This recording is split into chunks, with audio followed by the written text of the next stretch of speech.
Сәлем достар! Бүгін жаңа әнімізді үйренеміз. Сендер автобусты білесіңдер ме? Мен де білемін. Сол автобус туралы әнімізді айтайық. Автобус есігі ашылады, жабылады. Ашылады, жабылады. Ашылады, жабылады. Автобус есігі ашылады, жабылады. Қаланың ішінде. Автобус моторы жүреді врум-врум, жүреді врум-врум, жүреді врум-врум. Автобус моторы жүреді врум-врум, қаланың ішінде.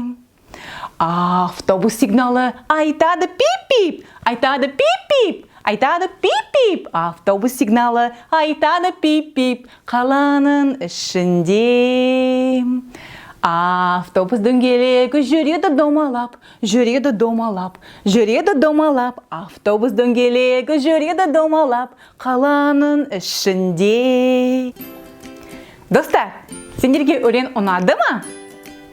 Ендеше, келесі жолы кездескенше. Сау болыңдар!